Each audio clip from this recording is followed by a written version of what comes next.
The night was heavy with tension, the kind that clung to the skin like damp air before a storm. Under the dim flicker of a street lamp he stood frozen, a gun in his hand, his breath shallow and rapid. Across from him, the gang stared, their eyes sharp and calculating, their loyalty unquestionable, but this wasn't his world. Not really. Detective Ryan Carter had joined their ranks not to become one of them, but to bring them down. That had been the plan from the start. It was supposed to be simple. Slip in, gather evidence, and dismantle the operation from the inside. But now, as he stood on the edge of a decision that could forever change him, he realized just how far he had strayed from the man he used to be. What started as duty had become something else, something darker. The line between right and wrong, between justice and corruption, had blurred beyond recognition. And as the gang's leader nodded at him, urging him to pull the trigger, Ryan could feel the weight of his double life bearing down on him. How had it come to this? How had a decorated police officer, a man sworn to uphold the law, ended up here, shoulder to shoulder with criminals, teetering on the brink of no return? Detective Ryan Carter wasn't the kind of man who backed down from a challenge. He was the officer who chased criminals down alleyways long after his colleagues had called it a night. The one who pored over case files until the words blurred on the page. For him, justice wasn't just a job. It was a calling. Growing up in the heart of a gritty neighborhood, Ryan had seen firsthand the damage crime could do. His father, a factory worker, had fallen victim to a robbery gone wrong, leaving Ryan and his mother to fend for themselves. But instead of breaking him, the tragedy had forged something unyielding in his soul, a determination to stop others from suffering the way he and his family had. At the precinct, Ryan was known for his sharp instincts and unrelenting focus. He could read a suspect's body language like a book, catch inconsistencies in a story most would overlook, and piece together clues others dismissed as meaningless. But it wasn't just his skill set that made him stand out. It was his unwavering moral compass. No matter how tempting it was to cut corners or take shortcuts, Ryan had always played by the rules. Yet, even the most steadfast principles could be tested. When the department briefed him on the gang known as the Hollow Vipers, Ryan didn't hesitate. The Vipers were a notorious syndicate that thrived on fear, running illegal arms deals, smuggling drugs, and silencing anyone who dared to cross them. They were growing bolder, their influence spreading like wildfire through the city's underground. The department had tried everything: raids, informants, surveillance, but nothing stuck. The gang was too well organized, too elusive. "This isn't just another case," the captain had said, his voice heavy with urgency. "We need someone on the inside, someone who can get close enough to tear this thing apart from within. And we need someone we can trust." Ryan's name had been at the top of that list. He had everything the mission required: a clean record, a reputation for loyalty, and the kind of grit it took to walk into the lion's den and not flinch. They told him the risks, how dangerous it would be, how isolating. They warned him about the toll it could take on his mind, his soul. But Ryan didn't flinch. "I'll do it," he said without hesitation. His colleagues called him a hero, but Ryan didn't see it that way. For him, this was personal. Every day that the Hollow Vipers operated unchecked meant more lives shattered, more families like his own left in pieces. If he could stop that, if he could make even the smallest difference, it would be worth it. What he didn't know was how much it would cost him. Ryan spent weeks preparing for the mission. He buried his old identity under layers of fabrication: a criminal past, a fake rap sheet, a new name. He studied the gang's patterns, their slang, their habits. By the time he was ready to step into their world, he wasn't just Ryan Carter, detective. He was Jake Miller, a street-smart hustler with a chip on his shoulder and a past too murky to question. And as he stood at the edge of the underworld, staring into the abyss, he couldn't help but wonder if the man who emerged on the other side would be the same one who walked in. The conference room was sterile, lit by harsh fluorescent lights that cast sharp shadows across the faces of the gathered officials. Maps, surveillance photos, and stacks of files cluttered the long table, each piece painting a grim picture of the gang that had brought them all together.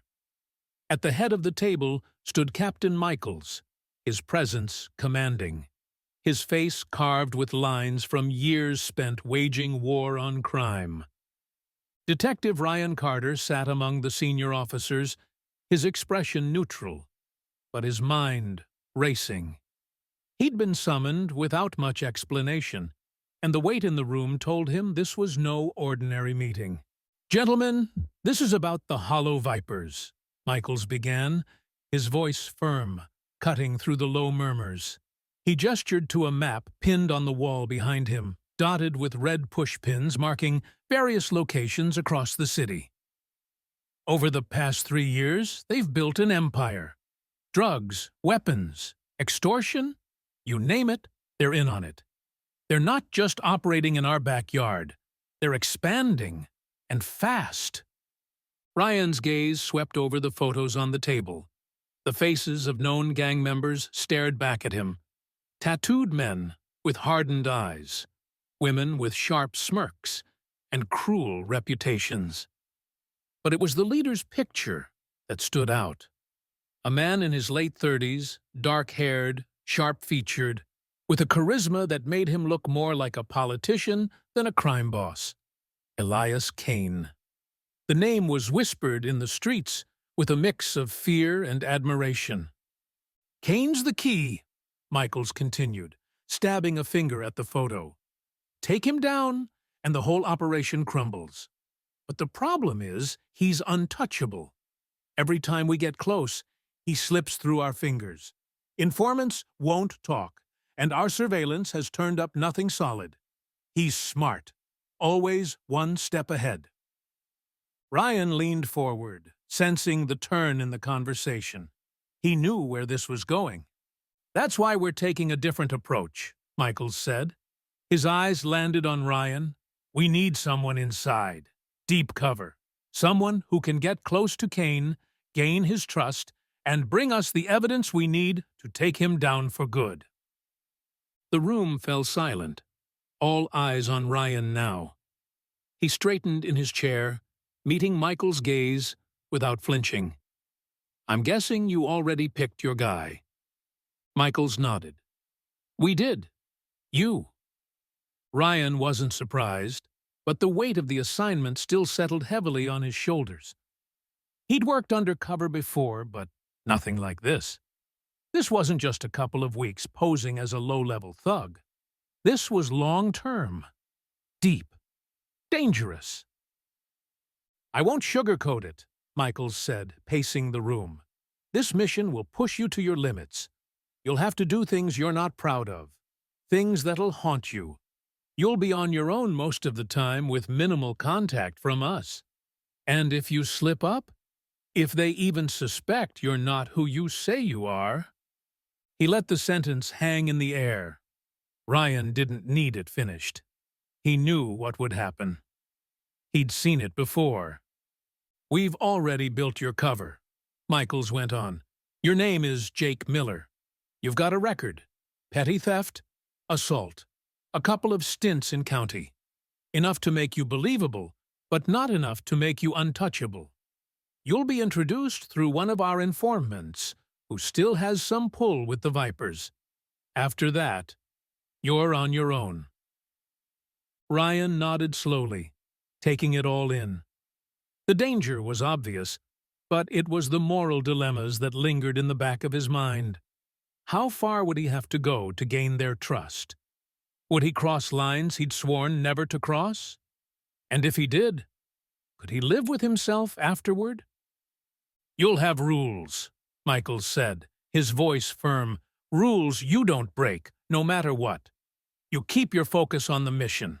You don't let them get inside your head. And you don't forget who you are." The room fell silent again, the weight of the mission hanging heavy. Ryan took a deep breath and looked around at the faces of his colleagues, some encouraging, some skeptical. He knew they were counting on him. He knew what was at stake. "I'll do it," he said, his voice steady. Michaels nodded, his expression unreadable. "You'll be briefed on the finer details tomorrow. From this moment on, Carter, you're not a cop. You're Jake Miller, and your job is to bring that gang down. Whatever it takes." Ryan sat back in his chair as the meeting adjourned, the room slowly emptying around him. He stayed for a moment, staring at the photo of Elias Kane. His hands tightened into fists, the weight of his decision sinking in. This was more than just a mission. It was a step into the unknown, into a world where every choice would come at a cost. And as he stood and walked out of the room, he couldn't shake the feeling that once he crossed that line, there would be no going back. The bar reeked of stale beer and cigarette smoke, the kind of place where regulars didn't ask questions, and strangers didn't stay long. A jukebox hummed faintly in the corner, drowned out by the low murmur of conversation and the occasional crack of pool balls. This was neutral ground, a known hangout for the Hollow Vipers, but not their stronghold. A place where new faces could slip in unnoticed, if they played their cards right.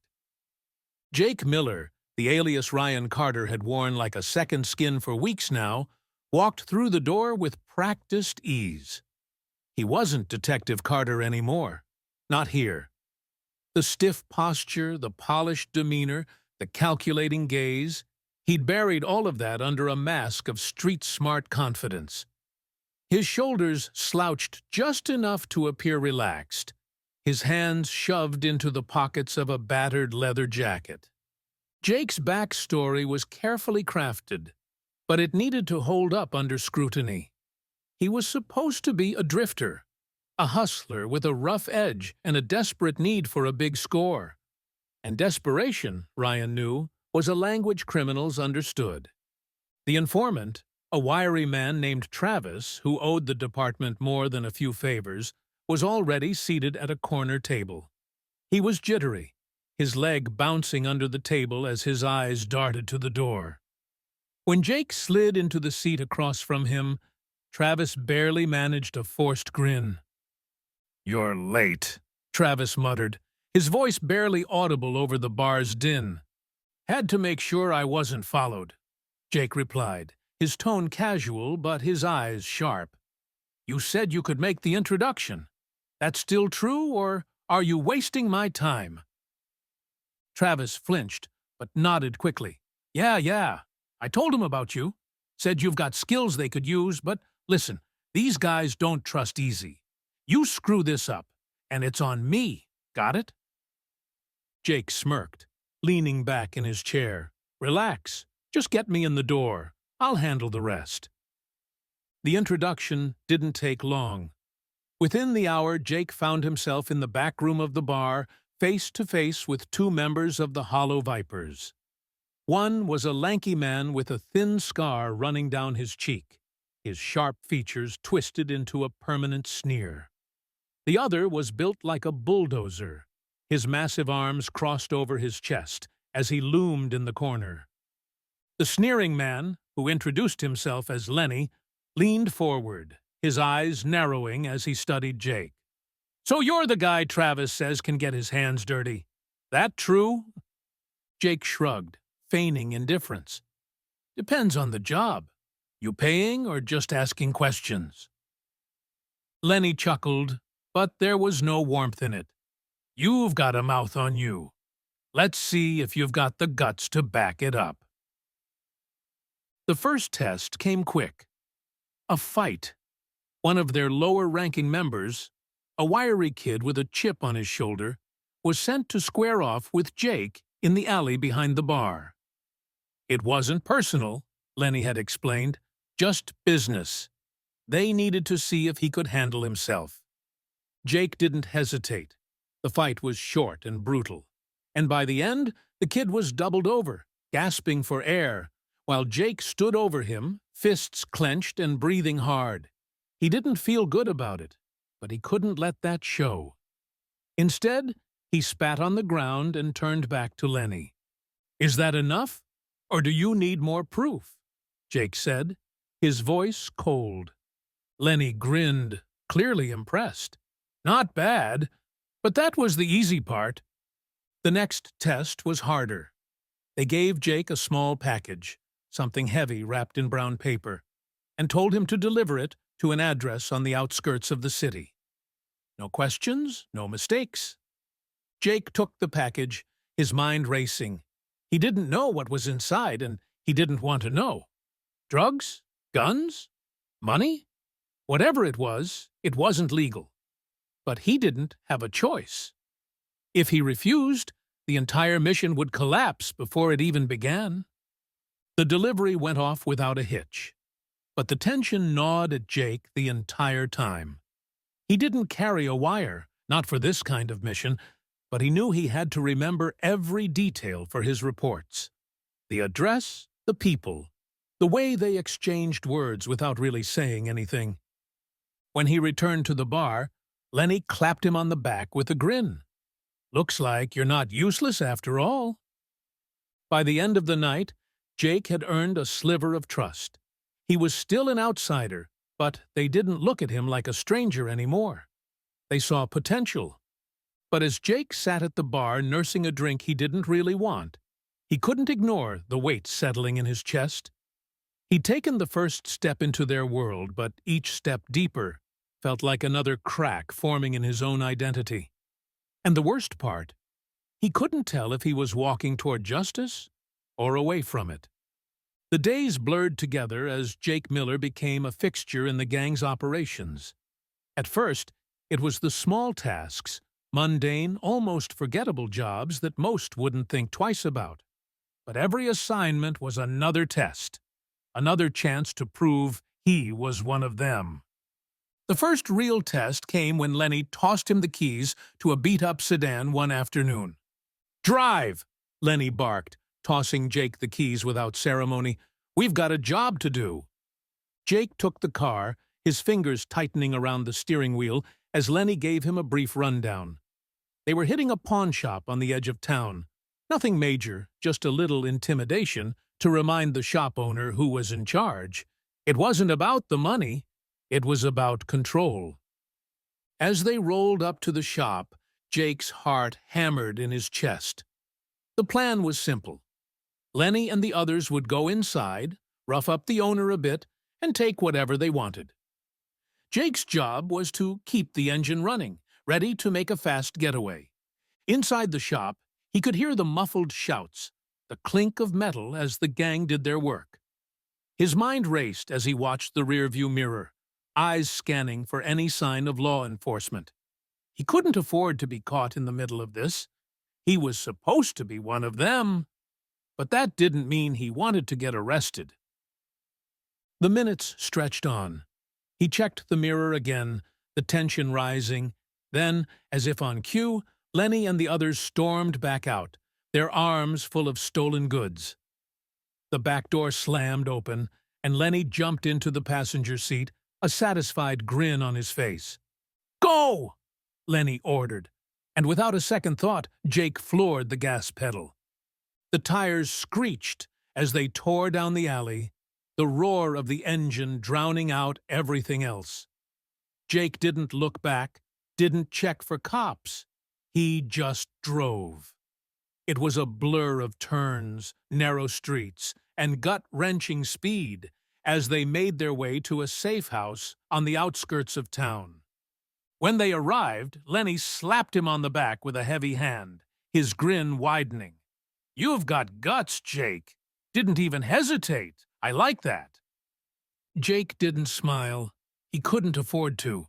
But inside, something shifted. Every task, no matter how small or seemingly inconsequential, was pulling him deeper into their world. And the more he did for them, the more they trusted him. A few days later, it was a different kind of job. "Jake, we need you to handle some sensitive stuff," Lenny said, his tone unusually serious as he handed Jake a small bag. The weight of it was reassuring, but the contents were a mystery. Jake's stomach twisted. It wasn't a feeling he liked. This was no small-time robbery. "What's this?" he asked, trying to mask the unease in his voice. Lenny's eyes darkened, a glint of something dangerous flashing behind them. "Just don't ask questions, all right? Take it and put it in the storage unit behind the old warehouse on 5th. Don't open it. Just keep it safe for now." Jake didn't need to ask what was inside. He knew better than to question. He'd seen the way Lenny's eyes had shifted, the way his voice had gone low and threatening. The drive to the warehouse was quieter this time, the air thick with the weight of what Jake had just agreed to. What the hell was in that bag? Drugs? Money? Weapons? Or something worse? But there was no room for hesitation, not anymore. The mission was clear. Gain their trust, stay in the game, and get the evidence needed to bring them down. The warehouse loomed ahead, a hulking structure in the middle of nowhere. The only light came from the flickering overhead bulbs, casting long shadows on the cracked pavement. Jake parked the car and grabbed the bag, making his way to the storage unit in the back. It was a small, inconspicuous building, nothing special, but that's what made it perfect for hiding things people didn't want found. He stepped inside, the air stale and musty. The storage unit was empty except for a few crates stacked in the corner. He walked to the back wall, located the hidden compartment behind a stack of old wood, and slid the bag inside. His heart was still racing, but he knew he had to act normal. No signs of hesitation. No questions asked. By the time Jake returned to the bar that evening, Lenny was waiting for him. His eyes narrowed as he spoke, voice low and calculating. "You did good. No questions, no screw-ups. I'm starting to think you're worth the trouble, Jake." Jake didn't respond. He simply nodded, the weight of the bag still heavy in his mind. The trust was growing, but so was the cost of keeping up the act. With every task, every job, he felt the lines between his role and reality blur. Each small illegal act piled on top of the last, building a foundation of loyalty that was hard to escape. He was becoming part of their world, a world where the rules were different, where choices had consequences. And as much as he tried to ignore it, the deeper he went, the harder it was to see a way out. The more Jake Miller spent time with the Hollow Vipers, the more he began to see the cracks in the gang's hardened exterior. Beneath the tattoos and scars, the bravado, there were stories of brokenness, of lives shaped by circumstances beyond their control. Lenny, for example, had always been the loudest voice in the room, a man who thrived on fear and intimidation. His sharp tongue could reduce a grown man to silence in a matter of seconds, but there was a sadness in his eyes when he thought no one was looking. One night, as the gang gathered at the safe house to lay low after a heist, Jake found himself sitting at the kitchen table, the smell of cheap whiskey heavy in the air. The others were scattered around the room, talking shop or lost in their own worlds. Lenny, however, was sitting across from Jake, staring down into his glass, swirling the liquid absent-mindedly. Jake hadn't planned on talking to him, but Lenny broke the silence first. "You ever wonder how it all starts?" Jake raised an eyebrow, unsure where this was going. "What do you mean?" Lenny leaned back in his chair, his eyes distant.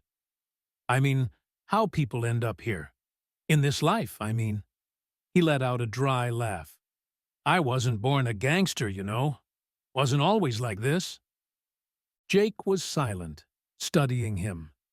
He had never expected Lenny to open up, much less share a vulnerability he worked so hard to bury. I had a family once, Lenny continued, his voice almost a whisper. A wife, a daughter. Things were good. Then my wife got sick. Real sick. We couldn't afford the treatments, not with the medical bills piling up. I tried to do right by her, but the system doesn't care about people like me. He paused, his face tightening. So I did what I had to do. One bad decision after another, and here I am. Jake was struck by the honesty in Lenny's words. He had always seen him as just a bully, a thug, but here was a man who was only doing what he thought was necessary to survive. It was a cold, hard reality, and yet it wasn't so different from the world Jake had come from, the world where the rules didn't always favor the good guys. Jake didn't say anything right away. What could he say? But he could feel the weight of Lenny's story, the desperation that had led him down a path from which there was no return. And in that moment, Jake understood something deeper. The Hollow Vipers weren't just a gang of criminals. They were people, shaped by their circumstances, trying to survive in a world that had never given them a fair shot. The next person Jake connected with wasn't as expected either. Nadia, the woman who ran the books for the Vipers, was known for her cold demeanor and calculating mind. She was sharp, always 2 steps ahead, and she carried herself like she was untouchable. But one late night, after a particularly tense deal, Jake found her sitting alone in the back of the bar, nursing a drink. She didn't see him approach, and for a moment he hesitated. She was the one person in the gang who didn't seem to care much about anyone else. At least, that's how it seemed. But as he sat down next to her, she didn't push him away. Instead, she just gave him a sharp glance, her face unreadable. "What's on your mind, Jake?" she asked, her tone casual but sharp. Jake studied her for a moment before responding. "You always seem so calm, like nothing can shake you." Nadia let out a soft laugh, but it wasn't one of amusement. "You think I'm calm? Nah, I'm just better at hiding it, at pretending." She took a long sip of her drink, her eyes softening as she looked down at the glass. "I wasn't always like this. I used to have dreams. I wanted to be a doctor, to help people. But life doesn't give you those kinds of options when you grow up on the streets." Jake sat back, surprised. "You wanted to be a doctor?" "Yeah," she said, her voice almost wistful. "I wanted to save lives, not destroy them. But when my mom got sick, I didn't have the money to pay for school. I couldn't even afford basic meds for her. So I started doing things I'm not proud of. The first time, it was just for the cash. But then, it wasn't about the money anymore. It was about survival. You do enough bad things, and after a while, they stop feeling bad. They just feel normal." Jake sat there in silence, trying to digest what she'd said. Nadia had always seemed like the embodiment of cold calculation, but now he saw the cracks in her armor. The ambition that had once been there, the need to do something good, had been buried by the weight of the world's expectations and her own choices. "I get it," Jake said quietly. "We all have our reasons for being here." Nadia gave him a small, sad smile. "Yeah, but don't think that means we're any less dangerous. People like us, we don't get out. Not without a price." In the days that followed, Jake found himself bonding with other members of the gang in similar ways. There was Mikey, a young guy with a sharp wit and a chip on his shoulder who had joined the Vipers after his family was torn apart by a corrupt cop. And then there was Tasha, the quiet enforcer with a troubled past, who had left home at 16 to escape an abusive father and a broken system. Each person had their own story, pain, regret, and the overwhelming sense that they had been forced into this life. The more Jake learned about them, the more conflicted he became. These weren't just faceless criminals, they were human beings, each one shaped by a series of choices and circumstances that led them down a path of no return. And as he watched them work together, as they laughed and argued, and supported each other in ways that felt strangely familial, Jake found himself wondering just how far he was willing to go to bring them down. Was he really so different from them? Was he still fighting for justice? Or had he started to believe that maybe this world, the one he had infiltrated, wasn't as black and white as he had once thought? The bonds he had formed were unexpected, human connections in a world that seemed devoid of them, and the deeper he went, the harder it became to see a way out. The mission had always been clear to Jake: get in, gain the gang's trust, gather intel, and bring them down. It was a matter of duty, of justice. He was a cop, a protector of the law. But with each passing day in the world of the Hollow Vipers, that clarity began to slip through his fingers like sand. It wasn't just the crimes that were getting to him. Jake had always known criminals existed, but it was one thing to study them from behind a desk, and another to watch them from the inside, to see their humanity up close. The first time the gang was involved in something truly vicious, Jake could feel it. It wasn't just about the money or the power, it was about something darker.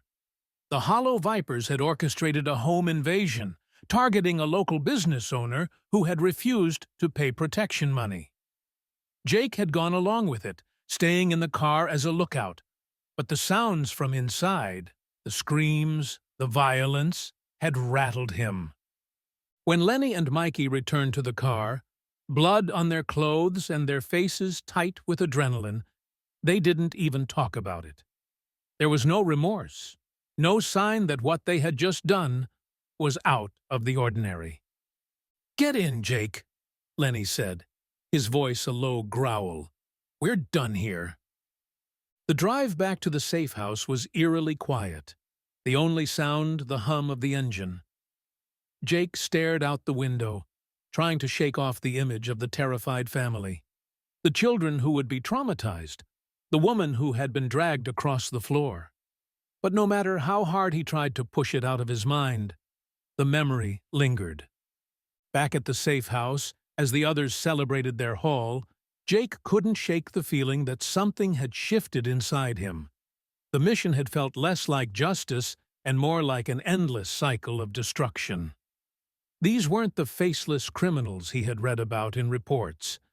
These were people, with stories and lives they had built through a mix of desperation and survival. He had started to see their humanity, but in doing so, he was beginning to lose his own. The moral dilemma began to eat away at him slowly. On one hand, he was a cop. His duty was clear: uphold the law, protect the innocent, and bring criminals to justice. But on the other hand, he couldn't ignore the fact that these people, these criminals, had a reason for what they did. They weren't born this way. They weren't born as monsters. They had been shaped by a system that had failed them, by choices that had led them down paths that were impossible to reverse. It wasn't just the gang's crimes that haunted him, it was their struggles too. As he spent more time with them, Jake learned more about the lives they had lived before they joined the gang. Nadia, the calculating bookkeeper, had once dreamed of being a doctor before she had been forced to sell herself just to survive. Mikey, the sharp-tongued young guy, had grown up in foster care, where abuse had been a constant companion, and crime was the only escape he could find. And then there was Lenny. Jake had heard his story, but hearing it from the man himself hit differently. Lenny had been just another working-class guy, struggling to make ends meet when his wife had gotten sick. It had broken him, watching her deteriorate while he couldn't do anything to help. And in the end, he had made choices that would haunt him forever. Jake had thought Lenny was a bully, a man who thrived on fear. But now, he saw the scars of a man who had been pushed to the edge. Every time he heard one of their stories, it chipped away at the wall he had built around himself. They weren't just criminals. They were victims, too, of a broken system, of bad luck, of choices made in the heat of desperation. One night, after a particularly tense job, Jake found himself sitting alone at the bar, nursing a glass of whiskey. The others were celebrating, but Jake couldn't bring himself to join them. His mind was a whirlwind of conflicting thoughts. He knew what the right thing to do was. He was supposed to be gathering evidence, taking them down. But every time he looked at them, every time he heard their laughter, saw the way they had each other's backs, he felt that familiar tug of loyalty. They weren't like the criminals he had arrested in the past. They weren't faceless drug dealers or cold-blooded murderers. They were a family, a broken one, but a family all the same. And no matter how much he told himself it was just part of the job, a voice in the back of his mind kept asking him, what if they didn't deserve to go down? What if the system, the same system he was sworn to protect, was the real enemy here? Jake knew he was in too deep. There was no turning back. He had come too far to walk away now, but the longer he stayed, the harder it was to see a clear line between right and wrong. His sense of duty was being drowned out by the voices of those he had come to know, the people who had once been strangers, but who now felt like something more. The mission had been simple at first: infiltrate, gather intel, take them down. But now Jake couldn't help but wonder, what did it really mean to be a hero? Was it about following the rules, or was it about understanding the struggle that led people to break them in the first place? As he sat there, lost in thought, the weight of his choices pressed heavily on his chest. The more time he spent with the Vipers, the more he felt like he was losing himself. His loyalty to the badge, to justice, was being eroded by the connections he had made, the friendships, the shared pain, the understanding. And with every passing day, the question grew louder. Was he still working to bring these people to justice? Or had he become one of them?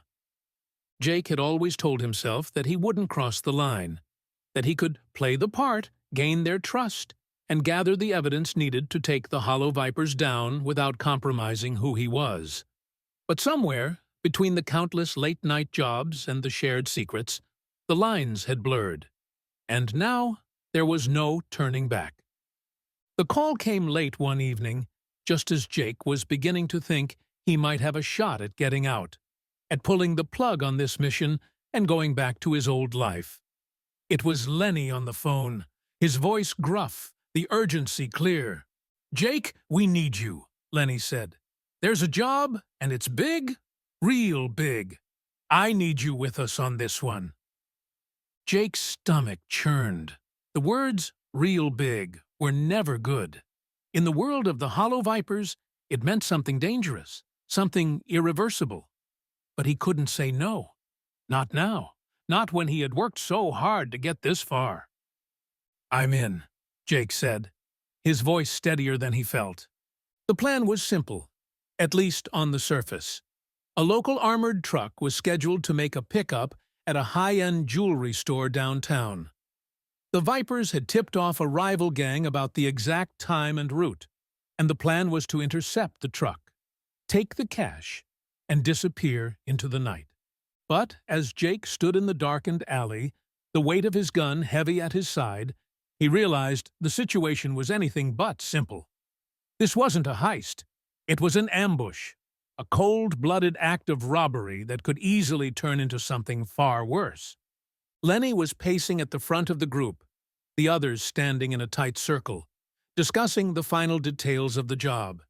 Nadia was to handle the logistics, making sure the getaway route was clear.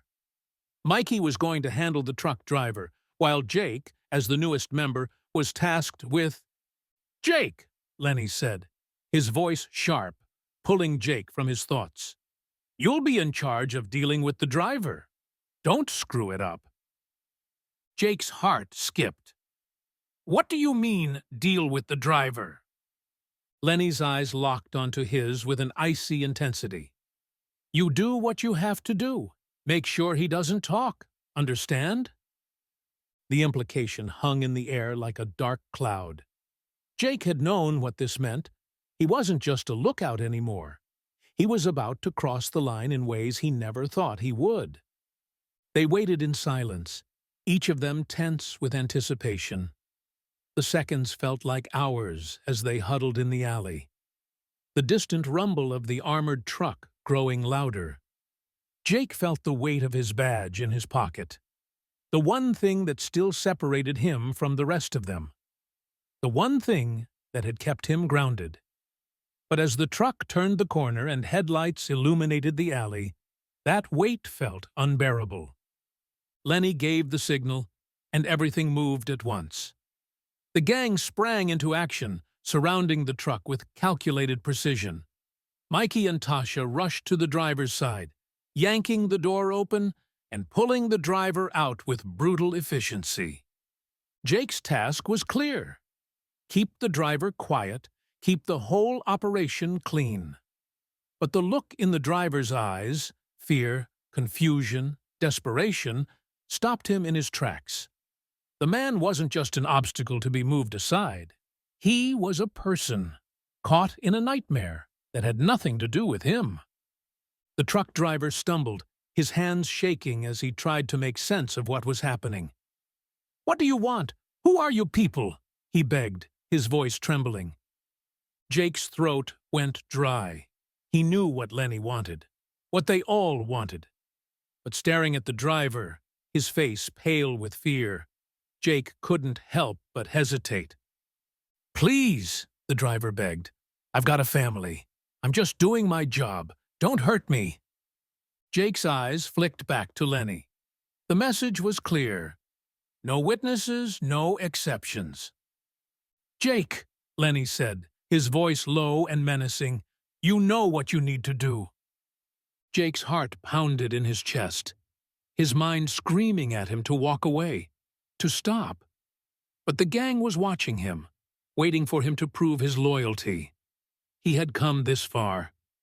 He couldn't afford to be weak now. He looked back at the driver, who was still pleading, his voice rising in panic. The man's eyes were wide with fear, his face streaked with sweat. Jake felt the cold knot in his stomach tighten. This wasn't what he had signed up for. He hadn't joined this mission to hurt anyone. He had wanted to bring the gang down, expose their crimes to the world. But now, the decision was made in a split second. Jake pulled the driver out of the truck, shoving him hard against the side of the vehicle. The sound of the truck's engine revving, the distant hum of traffic felt muffled, as if the world had closed in on him. "You don't get to go home tonight," Jake said, his voice low, the words tasting like ash in his mouth. The driver looked at him, disbelief and terror flashing across his face. "No, please, don't do this, please." Jake hesitated, the weight of the moment crashing down on him. He knew what Lenny expected. He knew what would happen if he didn't follow through.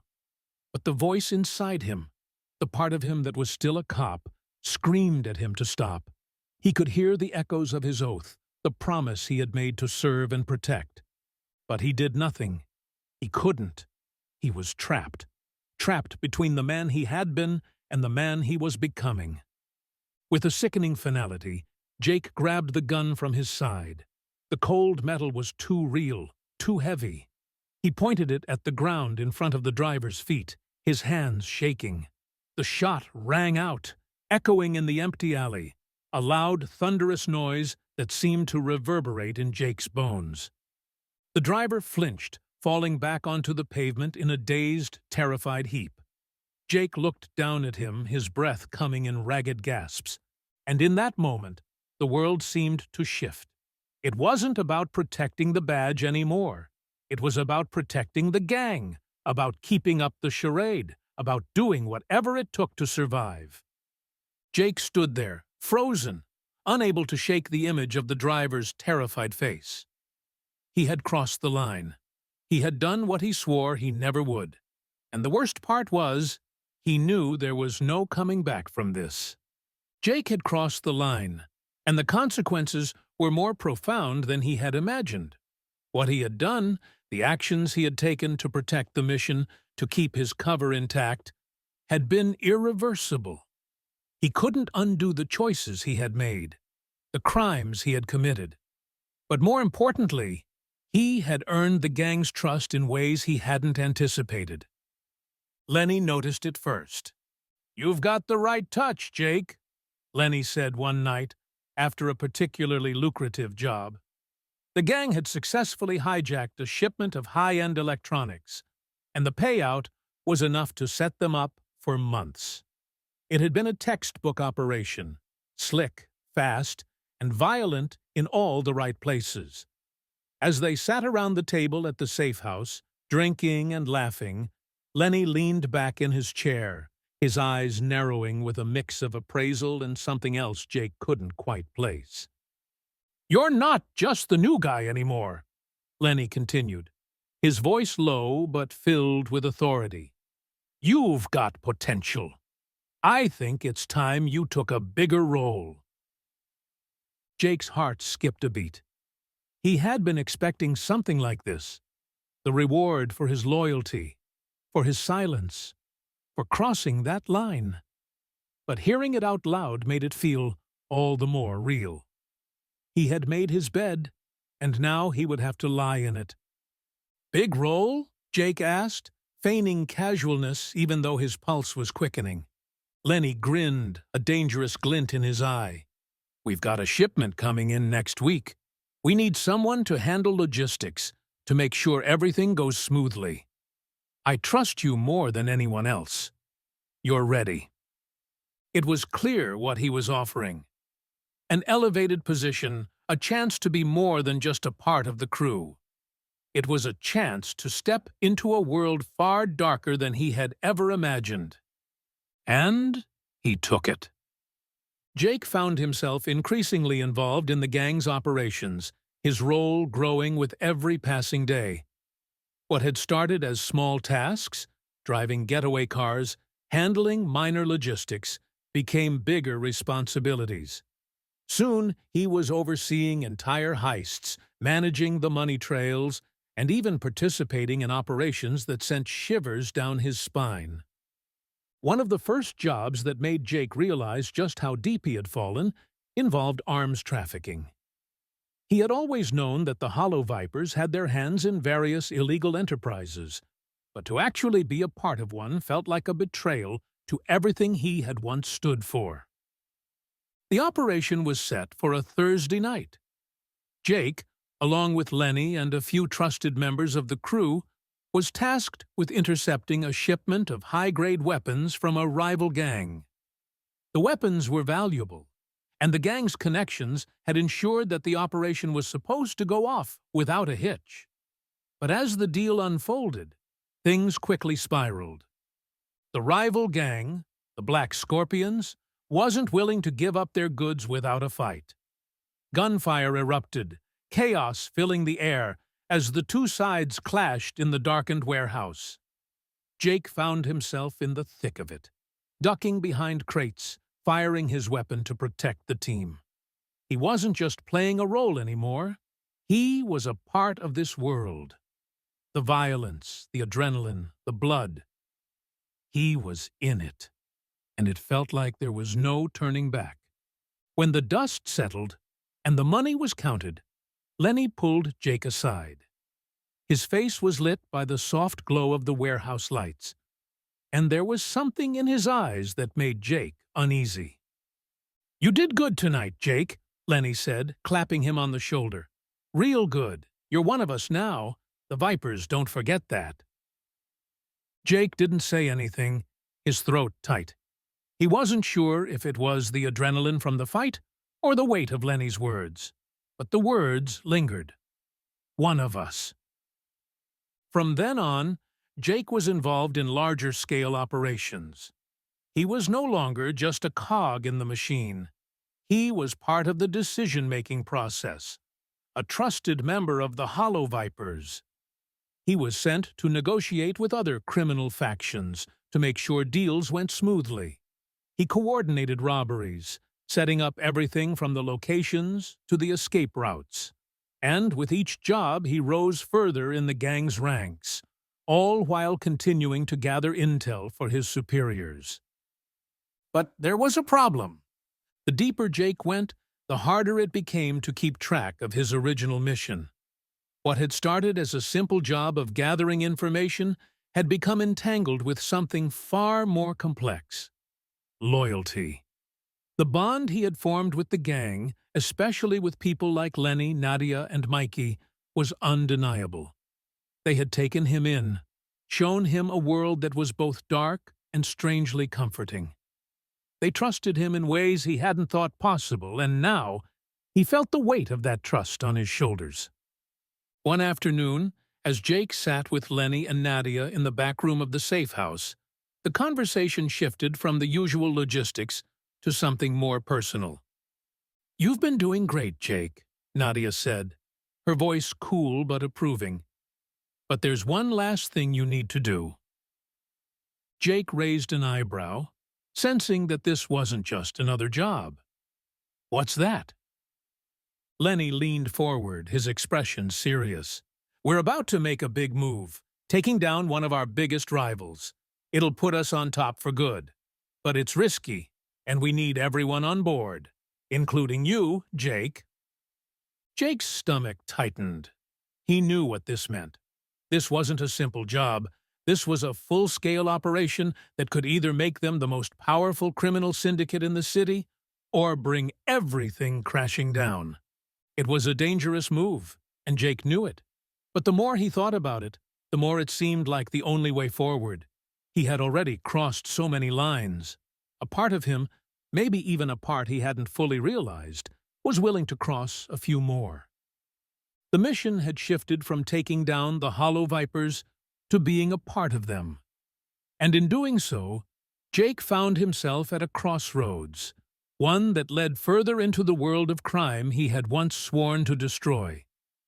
The more power he gained, the harder it became to remember why he had joined the force in the first place. He was no longer just an officer. He was part of something far darker, far more dangerous than he had ever imagined. And with each new responsibility, the weight of his choices pressed down harder on his chest. Jake couldn't escape it. He had crossed the line.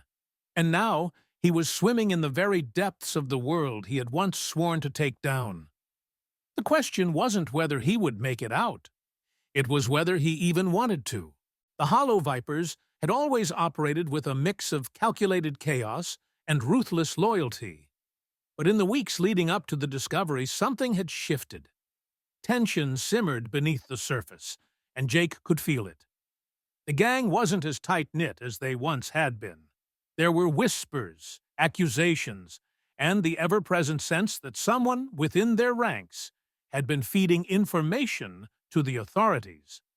It started with small things: a shipment going missing, a failed heist, the unexpected appearance of law enforcement just a little too soon. The Vipers had been caught off guard, and the cracks were beginning to show. Lenny, ever the sharp-eyed leader, wasn't blind to it. He had been quiet lately, scanning his crew with a look that made Jake's skin crawl. Jake had always been careful. He knew that with every move he made, every step he took further into the gang's operations, the risk grew. He had been balancing on a razor's edge, walking the line between loyalty to the force and loyalty to the gang. But now, as the heat intensified, He was starting to feel the pressure. The weight of being a cop embedded deep in the heart of a criminal organization was suffocating, and he could sense that the walls were closing in on him. It was the night after a failed heist that things truly began to unravel. They had planned to rob a high-profile nightclub owned by a rival crime family. The Vipers had carefully mapped out every detail, except for one. Someone had tipped off the cops. The raid had been interrupted by an unmarked police car pulling up just as the crew was ready to hit the club. A gunfight had broken out, and they had been forced to scatter. That was when the first accusation was made. "Someone set us up!" Mikey growled, slamming his fist onto the table. His face was red with rage, his voice rising with the kind of fury Jake had rarely seen in him. "Who the hell told them? Who's the rat?" Jake froze. The words hung in the air like poison. The gang had always been quick to turn on anyone they suspected of betrayal. If they even hinted at the idea that Jake was the one feeding information to the cops, he wouldn't just be out of the game. He'd be dead. "I don't know," Lenny said quietly, his voice cold. He glanced around the room, his eyes narrowing as he surveyed his crew. "But we find out who it is, and we deal with them. No exceptions." Jake could feel the blood drain from his face. His mind raced, 1,000 possibilities running through his head. Could they be talking about him? He had been careful, hadn't he? He had been nothing but loyal to them, even when every part of him screamed to run, to blow the cover and walk away. But now, it didn't matter. The Vipers weren't stupid. They would smell a rat a mile away.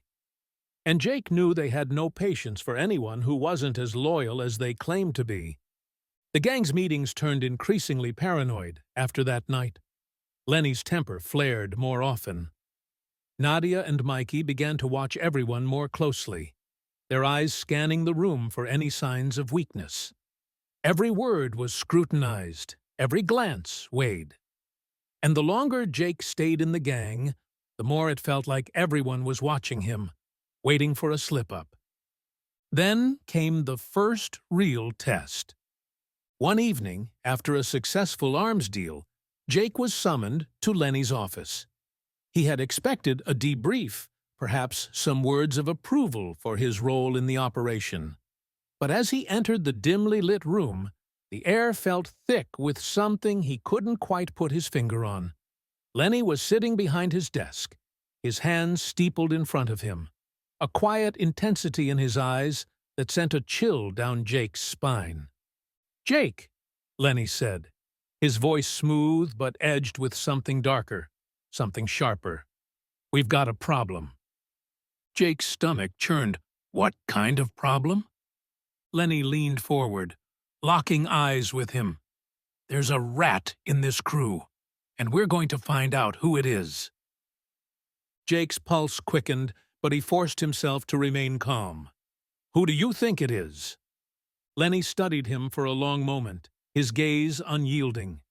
"You're smart, Jake. You know how this works. We can't have someone in the crew who's talking to the cops. It's bad for business. Bad for everyone." Jake's heart skipped. He had to tread carefully. One wrong move, one slip of the tongue, and it would be over. "I haven't heard anything," Jake said, keeping his voice even. "I'm sure it's just a misunderstanding." Lenny's lips curled into a small, tight smile. "I hope so. But just to be sure, I'm having everyone checked out. Trust, Jake, is everything in this line of work. Without it, we've got nothing." Jake swallowed hard. The pressure was mounting, and the walls were closing in. He had never been more aware of his position, and he could feel the eyes of the gang members on him every time he walked into a room. But the worst part was that he couldn't be sure if Lenny knew something or if he was just toying with him. The paranoia within the gang escalated after that conversation. Everyone was on edge, but no one more than Jake. Every time a phone rang, every time a face appeared at the door, Jake's heart would skip. He couldn't tell if it was just his nerves or if they were actually starting to suspect him. He had to make sure they didn't find out. He had to keep playing the part. But the harder he tried to blend in, the more his life became a fragile facade. His position in the gang had given him more responsibility, but it had also made him a bigger target. If they found out the truth, if they realized who he really was, it would be the end of him. And yet, in the back of his mind, a terrible thought began to take root. Maybe Lenny already knew. Maybe the whole thing had been a test, a way to see just how far Jake would go to prove his loyalty. As the days passed, Jake couldn't shake the feeling that his days in the gang were numbered. It was only a matter of time before someone cracked, before his cover was blown. And when that happened, there would be no escape. Jake had always been a family man. His wife, Emily, and their young daughter, Lily, had been his anchor. They were the reason he became a cop in the first place, the reason he believed so strongly in justice. Emily had always been supportive, even when the long hours and dangerous nature of his job kept him away from home. They had built a life together, one grounded in love, trust, and the hope of a future free from crime. But now, everything was slipping through his fingers. The longer Jake stayed undercover with the Hollow Vipers, the more fractured his home life became. At first, it was small things. Emily's questions about his late nights and unexplained absences were easy enough to brush off. He had told her that the job was demanding, that things were heating up on the streets, and that it would be temporary. But she didn't buy it, not for long. "Jake, I haven't seen you in days," Emily said one night, her voice tight with concern. She stood at the door of their living room, her arms crossed, as she looked at him with a mixture of confusion and hurt. Lily was already in bed, but her absence only made Jake feel worse. He wasn't just neglecting Emily, but his daughter too. He couldn't remember the last time he'd tucked her in or played with her after school. "I know, Em. I'm sorry," Jake said, rubbing the back of his neck. He hadn't meant for it to be this way, but he didn't know how to explain to her the truth. He couldn't. It would destroy everything. "Things are just busy. It's just work. You know how it is." Emily didn't say anything right away, but the look in her eyes was enough. "Work?" she repeated, her voice tinged with skepticism. "This isn't just work anymore, Jake. I can see it in you. You're distant. You're not the same person you were. I'm starting to wonder if you're even still here with us." The words hit him harder than he'd anticipated. They weren't the words of someone angry at being left alone. They were the words of someone who had seen the man she loved slip away, piece by piece, without any way to stop it. Jake felt his heart tighten. He loved his family, but the more he immersed himself in the world of crime, the more he realized that they were becoming strangers to him. He could no longer remember the small details, the way Emily smiled when she told him about her day, the sound of Lily's laughter as she ran around the house. They were becoming ghosts, and he was a shadow in his own life. Every time he came home, he found himself avoiding her gaze, struggling to keep his own emotions in check. He couldn't afford to slip up. The smallest sign of weakness, a crack in the facade, and everything would be exposed. He couldn't risk it. Not now. Not when he was so deep in the Hollow Viper's world. But the worst part wasn't the lies he told her. It was the guilt that gnawed at him. Emily wasn't stupid. She could feel the distance growing between them, and that wasn't something you could hide. Yet, she continued to stand by him even as he pulled away. The guilt suffocated him. He was losing the two people who had meant everything to him, his family, and he couldn't tell them why. One evening, after another long day of dealing with the gang's increasingly dangerous operations, Jake came home late. Again. Emily was sitting on the couch, her face weary. She didn't say anything at first, just stared at him with that look, the one he dreaded. "I'm not doing this anymore, Jake," she said quietly, her voice breaking. "I can't keep pretending everything's fine. I don't even know who you are anymore. You're here, but you're not. You've changed." Jake opened his mouth, but the words caught in his throat. He wanted to apologize, to tell her the truth, but the truth wasn't something he could share. It would tear her apart, and he couldn't bring himself to destroy what little they had left. So instead, he said nothing. "You don't even look at me the same way," Emily continued, her voice trembling with a mix of frustration and sadness. "You're so cold. And Lily? She misses you, Jake. She needs her dad. But you're never here. You're either working or whatever this is. And I don't know how much longer I can pretend I don't notice." Jake's chest tightened, and he felt a sickening sense of loss wash over him. He had always been the one who was there for her, who kept their family together. But now he was becoming someone else. The man she married, the man who had promised to always be there for her, was slipping away, swallowed whole by the lies and violence of his double life. "I'll try to make it up to you, Emily," Jake said, though his words felt hollow. "I swear, I will. Just give me a little more time." But time was something he didn't have. The next few days were a blur of guilt and anxiety. Jake couldn't shake the feeling that everything was falling apart. Every moment he spent with Emily felt like an impending storm, each glance from her a reminder of the life he was losing. But even worse, every time he closed his eyes, he saw the faces of the people in the gang. The people he was now tied to more than ever. Lenny, Nadia, Mikey. They had become his new family, in a twisted, dangerous way. And the more he became a part of their world, the more he lost touch with the life he once knew. Jake's paranoia grew worse. Every phone call, every late-night meeting with the gang made him more distant from his own reality. The lines between his work and his personal life blurred, and the weight of his choices began to crush him from both sides. He couldn't trust anyone, not even his own reflection. Every time the phone rang, every time the doorbell chimed, he expected the worst. A call from the department asking if he was still alive, or worse, a knock from someone who knew too much. One night, after another heated argument with Emily, Jake found himself walking the dark streets of the city, unable to go home. His mind was a mess of conflicting emotions. He wanted to protect his family, but he was already too far gone.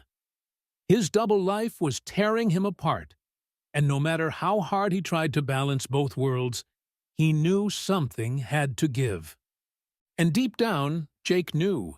It was only a matter of time before everything, his family, his career, and the dangerous world of crime he had become a part of, would collapse.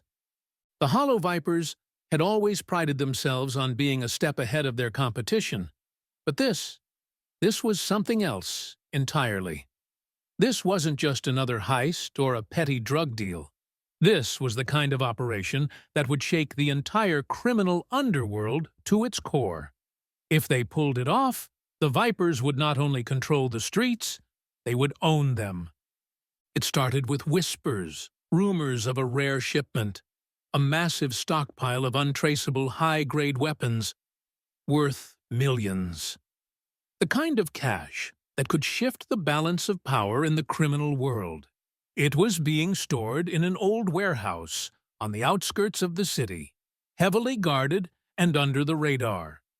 No one had dared to make a move on it until now. Jake had been there when Lenny first brought it up in one of their late-night meetings, the tension palpable in the room. Nadia and Mikey stood at Lenny's side, their faces unreadable, while Jake tried to mask the dread that was creeping up inside him. He had come to trust them, these dangerous people, but now he was starting to question just how far he was willing to go for them. "This is it," Lenny said, his voice low but intense, his eyes gleaming with the thrill of the challenge. "This is our shot at something big, something that will put us above everyone else. We don't just take down a rival crew, we set the entire city on fire." He glanced around the room, letting the weight of his words settle in. "We pull this off, and no one will dare challenge the Hollow Vipers again." Jake could feel the gravity of the moment. This wasn't just about loyalty anymore. This wasn't just a mission to infiltrate and gather intel for the department. This was about survival, about power, about becoming something far darker than he'd ever intended. His role in the operation was no longer peripheral. He was right at the center of it all. Lenny turned to him. "Jake, you're going to be the one to get us inside. You've been in their circles long enough to know how to navigate the security, the codes, the routines. You're the perfect person for this." Jake's mind raced. He had been embedded with the gang for months now, gaining their trust, becoming one of them. But the scale of this operation, was different. If he followed through, it wasn't just a matter of breaking the law, it was a matter of betraying everything he stood for, everything he once believed in. But walking away meant blowing his cover, risking everything, including his life. He couldn't go back now. The plan was set into motion quickly, and the days leading up to the heist felt like a storm cloud hanging over him. The air was thick with anticipation, and Jake couldn't shake the sense of doom that loomed around every corner. As the day approached, the weight of his decision grew heavier with each passing hour. He found himself lying awake at night, staring at the ceiling in the darkened apartment he now considered home. Though, the longer this went on, the less it felt like home. Emily hadn't spoken to him in days, and every time he tried to reach out, she pulled further away. He knew she suspected something was wrong, but there was nothing he could do to fix it now.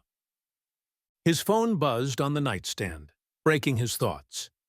It was a message from Lenny. "Get ready. Tomorrow's the day. We go in hard." Jake stared at the screen, his heart pounding. Tomorrow. It was happening.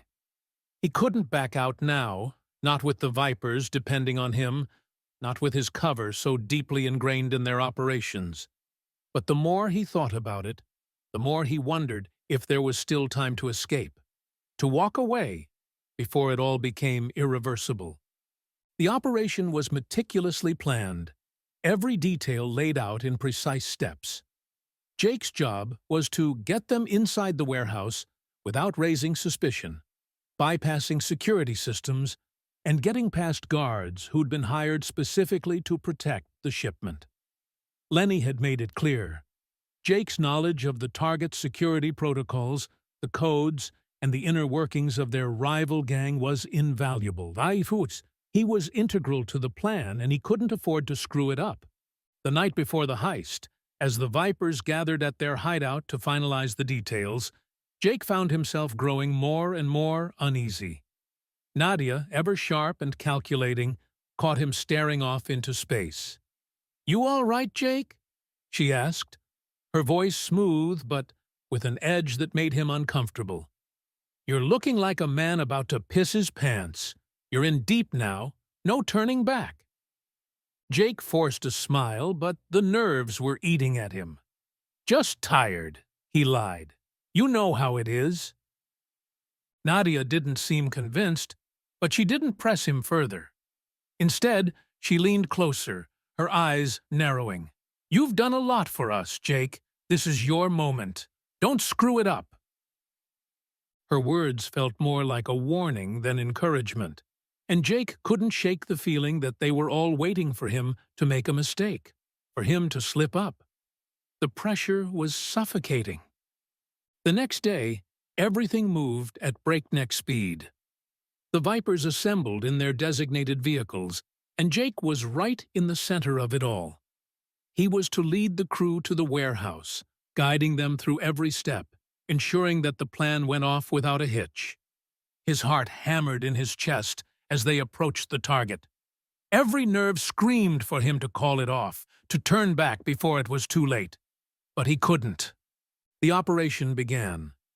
Jake navigated the crew through the security checkpoints, using his insider knowledge to bypass each obstacle. The sense of danger was palpable, and each step felt like walking on a tightrope. He could hear the tension in the air, the calculated movements of each member of the gang as they infiltrated the warehouse. But the deeper they went, the more Jake felt the weight of the choice he was making. At any moment, he could signal for backup. He could call in the authorities, expose the Vipers, and shut this operation down before it reached its conclusion. But doing so would mean betraying them, throwing away months of work, and risking his own life. The loyalty that had once felt so clear now seemed like a trap, and Jake could feel himself being pulled deeper into the abyss. Then, as they reached the heart of the warehouse, the moment of truth arrived. Lenny turned to him with a glint in his eye, waiting for Jake to give the signal to proceed. It was in that moment, as the rest of the crew looked at him with anticipation, that Jake realized how far he had come, and how much he had already sacrificed. He had no idea what his next move would be. But one thing was certain. This was it. This was the point of no return. As the Vipers pushed deeper into the warehouse, Jake felt the heavy weight of the situation pressing in on him. His every move felt like it could tip the scale. One wrong step, one false gesture, and everything would come crashing down. The weight of his loyalty to the gang felt suffocating, and every instinct screamed for him to turn back, to call for backup, to do the right thing. But then, in a flash, everything changed. They had reached the room where the weapons were stored, the prize of the heist. The metal doors to the secure storage area were just ahead, and the crew was in position. Jake was on edge, more than he had been at any point during the mission. The plan had gone off without a hitch so far. Too well, in fact. He had kept his cover intact, avoided raising any suspicions, and had led them through each step without incident. But now, in the thick of the heist, the tension in the air was palpable. It was as if the whole world was waiting for something to give. That's when it happened. A sharp, metallic click echoed through the room, and suddenly the security system, something Jake hadn't anticipated, was triggered. A low, eerie alarm began to pulse in the background, sending a wave of panic through the group. The lights flickered once, twice, then came to an abrupt halt, plunging them into darkness. Jake's heart raced as he immediately moved to the control panel, trying to reset the system. His hands were trembling, and he felt a sense of dread creeping into his chest. He had been in dangerous situations before, but this was different. The walls seemed to close in around him. His mind raced. Who set off the alarm? Was it a trap? In the silence of the darkened room, Jake heard a voice behind him, cold and sharp. "You're not one of us, are you?" Jake froze. Lenny's voice came through the darkness, but it wasn't the usual calm, calculating tone. There was something darker, more dangerous about it. His footsteps were slow and deliberate, echoing off the concrete floors as he closed in on Jake. "Lenny," Jake began, but the words died in his throat. He could feel it then. He could feel the weight of their eyes on him. The others had caught on. Nadia, Mikey, everyone knew. The silence stretched on, suffocating, until Lenny spoke again. "You think I didn't know? You think I didn't see it? All those late-night calls, the way you always seem to know a little too much. How convenient it was that You always had just the right info when we needed it. I thought it was weird, but I didn't want to believe it. I wanted to trust you." His voice grew louder, more furious. "But you're just another damn cop." The words hit Jake like a punch to the stomach. The truth was out. The charade was over. He felt his heart sink into his stomach as the gang members closed in on him, their faces twisted with anger and betrayal. Mikey stepped forward, a sneer on his face. "We let you in, Jake. We trusted you. You played us. Used us." He spat on the ground. "How does it feel to be a rat?" Jake took a step back, his mind racing. The plan had fallen apart faster than he could react. He knew what was coming. His cover was blown, and now the Vipers would want blood. But he couldn't run. He couldn't escape. There was nowhere to go. The gang had cornered him, and every exit was blocked. The standoff was intense, the air crackling with tension. Jake's heart thudded in his chest, adrenaline pumping through his veins. He was surrounded. There was no way out. His entire body tensed, ready for a fight, but his mind was spinning, trying to think of a way to salvage the situation. But what could he say? What excuse could he possibly offer? Lenny took another step forward, his eyes narrowing. "You think you're going to walk out of here? After all the lies? After everything you've seen? You know too much now, Jake. You're a liability." Jake swallowed hard, his throat dry, as he tried to keep his composure. "It wasn't like that," he said, his voice hoarse, a hint of desperation creeping in. "I was undercover. I had to gain your trust. I was just doing my job." "Your job?" Lenny's voice was a low growl. "You really think that's going to save you? You think you're just gonna waltz out of here with the truth on your side?" Jake's mind spun as his options dwindled. There was no getting out of this unscathed. No matter what he said, the gang had already made their decision. He had become expendable, a casualty of their criminal empire. The loyalty he had forged with them was now meaningless. They saw him as a threat, a betrayer, someone who needed to be eliminated before he could do any more damage. In that moment, Jake knew the truth. He had no allies left. His position was untenable, and his life hung by a thread. He had been swallowed whole by the gang, and now they would turn on him without hesitation. Then the gunshots rang out. The air exploded with violence as Mikey drew his weapon, pointing it directly at Jake. The others followed suit, their hands trembling, their eyes wide with rage. Jake's heart stopped. This was it. He was going to die here, in this warehouse, at the hands of the people he had once considered family. But as the tension reached its peak, something unexpected happened.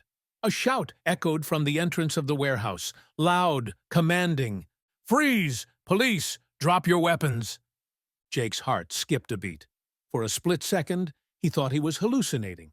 But no, this was real. Backup had arrived. The Viper's position was compromised. Lenny and the others hesitated, confused by the sudden intrusion. Their weapons still aimed at Jake, but now distracted by the sounds of the police storming in. Mikey cursed under his breath, his grip on his gun tightening. Jake didn't hesitate.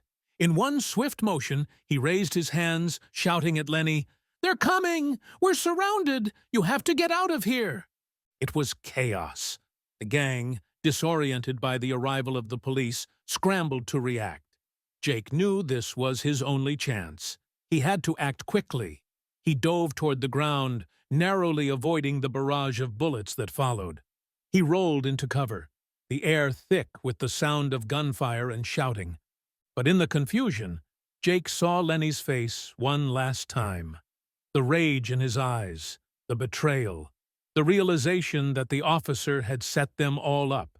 And as the police rushed in, Jake made one final desperate choice. to survive. He had become the man he once sought to bring down. In that moment, Jake realized that no matter what happened next, he was no longer a cop. He had crossed the line, and there was no going back.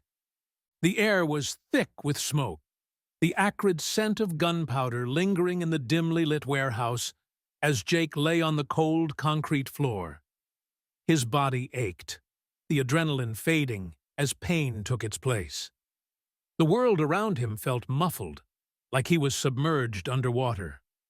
His heart pounded in his chest, but it wasn't from the rush of survival anymore. It was from the weight of everything that had just happened. His thoughts were fractured, chaotic, and disjointed. But one thing was clear. He was alive. But at what cost? The police had stormed the warehouse, swarming in with a level of force that left little room for resistance. Gunshots had been exchanged, and the Vipers had scattered, chaos erupting as officers moved in to neutralize the threat. Jake had been caught in the crossfire, unable to move, unable to do anything but watch as his world disintegrated around him. He had barely escaped with his life. One of the Vipers, a gang member Jake had come to know as a friend, had gone down in the chaos. Mikey's face flashed in Jake's mind. His last words, filled with rage and disbelief, echoed in his ears. You sold us out. You were never one of us." Jake had no answer. There was no justification for the things he had done, no explanation that could change what had happened. He had crossed the line too many times, betrayed too many people, his badge, his family, his own sense of right and wrong. As the police secured the warehouse and began processing the scene, Jake was pulled to his feet by one of the officers, a fellow detective who had been part of the backup team. "You're lucky to be alive, Jake," the detective muttered, his grip firm on Jake's arm as they moved through the wreckage. "That could have gone a lot worse." Jake didn't respond. He couldn't. His mind was still racing, replaying the events over and over, trying to make sense of the madness. What had he even accomplished? The Vipers were a shattered shell of what they had been, but they weren't finished. They were too powerful, too connected to be fully eradicated in one operation. As he was escorted out of the warehouse, Jake could see the faces of the officers, the ones who had been there to back him up. Their eyes were full of judgment. Curiosity, yes, but also suspicion. The whispers had already begun. The rumors that the whole thing had been a setup, that Jake had let his emotions cloud his judgment, that maybe, just maybe, he had crossed over completely into their world. The lines were so blurred now, so tangled, that Jake couldn't even tell where the mission had ended and where his life had begun. The weight of the consequences hit him when he was finally placed in the back of an unmarked car, heading back to the precinct. He'd survived, yes, but what was left for him? His identity had been exposed, his career in tatters. The department wouldn't just sweep this under the rug. They had a mess to clean up, and Jake was at the center of it. Back at the station, the questions began immediately. Interrogations, debriefings, and accusations. His superiors were furious, the tension between them thick as they demanded answers. Why hadn't he called in the backup sooner? Why hadn't he acted faster? Why had he been involved in the operation at all, if he wasn't fully committed to the job? The moral dilemmas were laid bare for everyone to see, and there was no escaping the consequences of his actions. But the questions didn't just come from his colleagues. Jake's phone buzzed in his pocket. It was a message from Emily. His heart sank. "We need to talk. I can't do this anymore."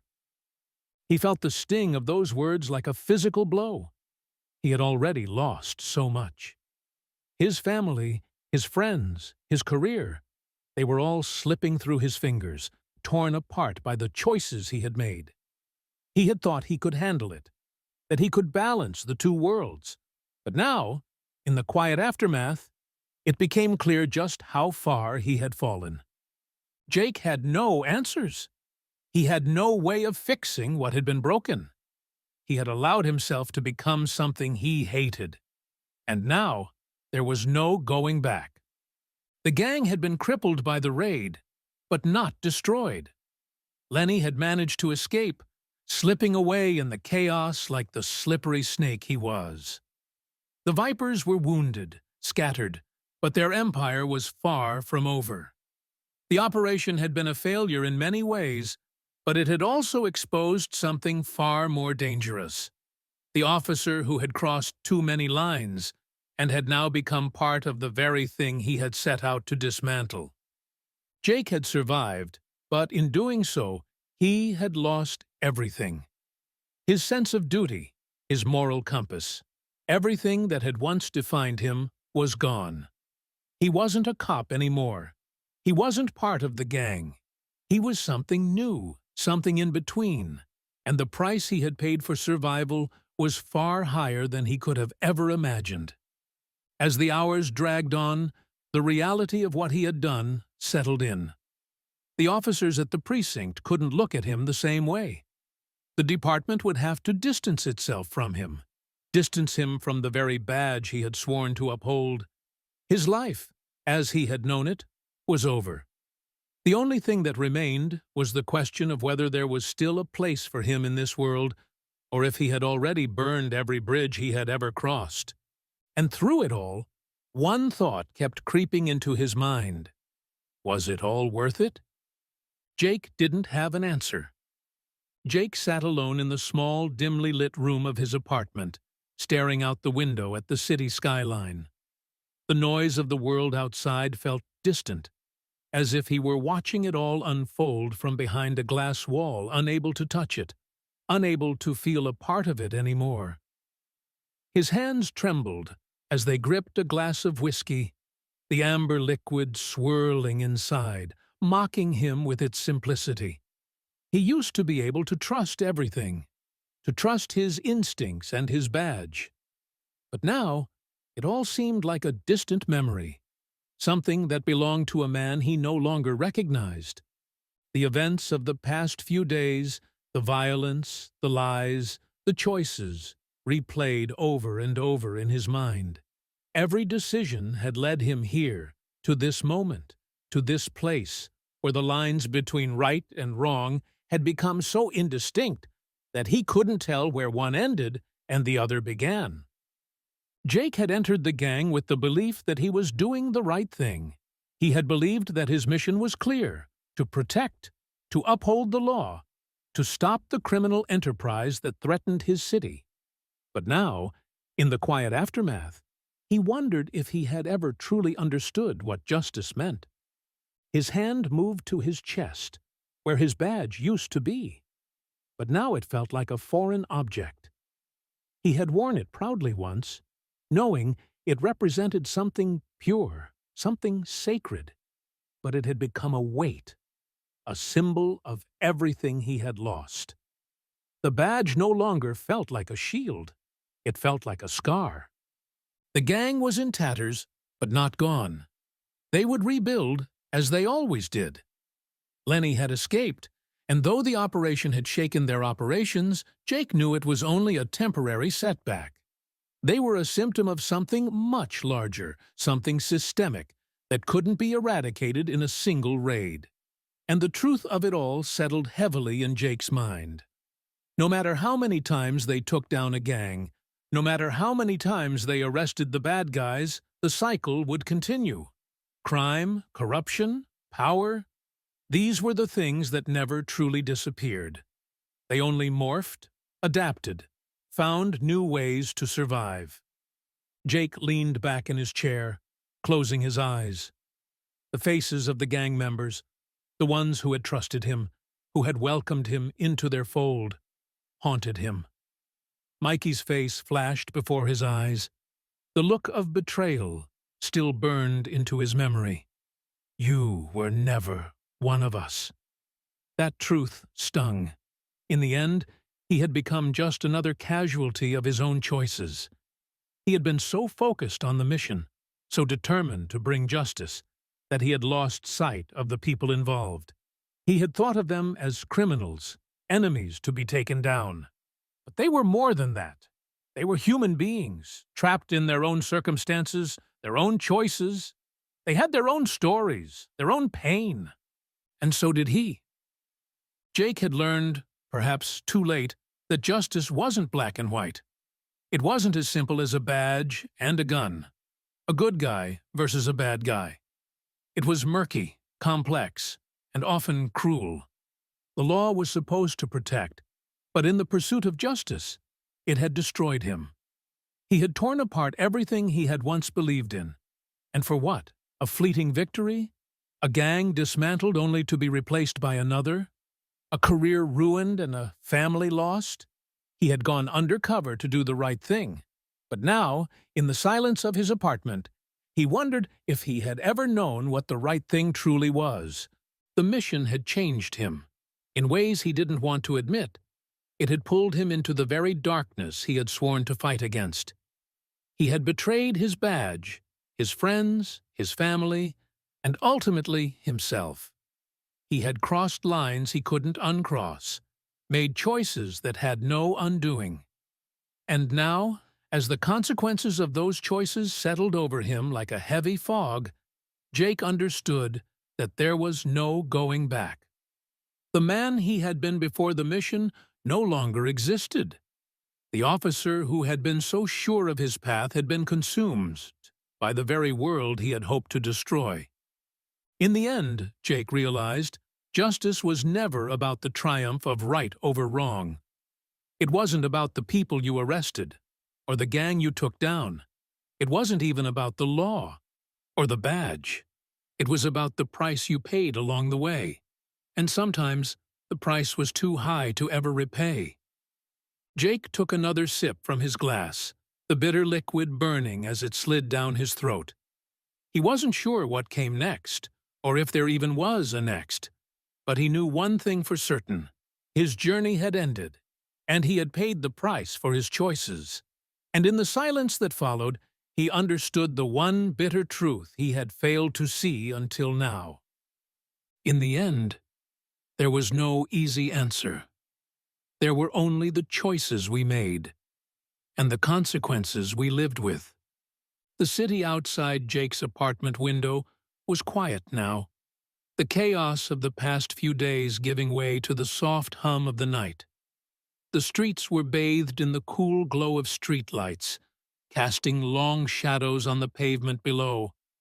It was a city that never truly slept. Yet tonight, everything felt still, frozen in the aftermath of a storm that no one would ever fully understand. Jake sat in the same chair, his eyes glazed, staring out at the skyline. He hadn't moved for what felt like hours, as if time itself had lost all meaning.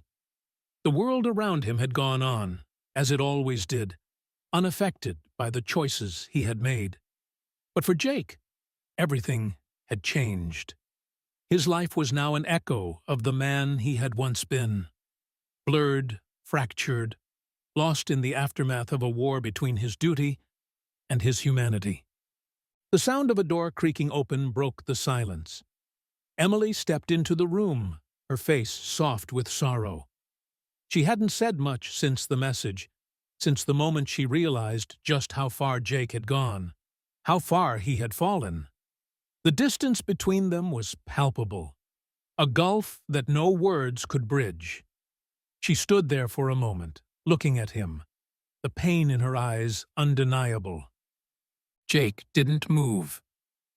"I'm sorry, Emily," he whispered, the words coming out like a confession, a truth too heavy to carry any longer. "I thought I could make things right, but I don't know what's right anymore." Emily didn't answer right away. Instead, she walked slowly toward him, her eyes never leaving his.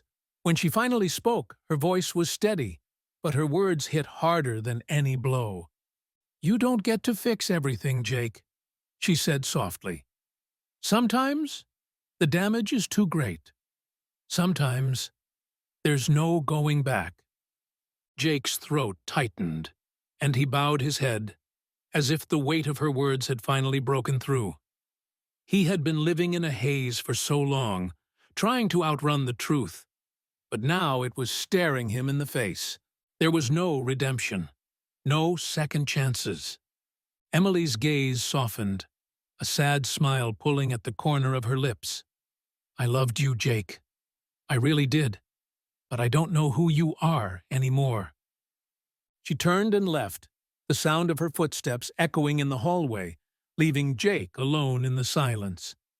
The door closed behind her with a soft click, and he was left with the ghosts of his past, the pieces of his fractured life scattered at his feet.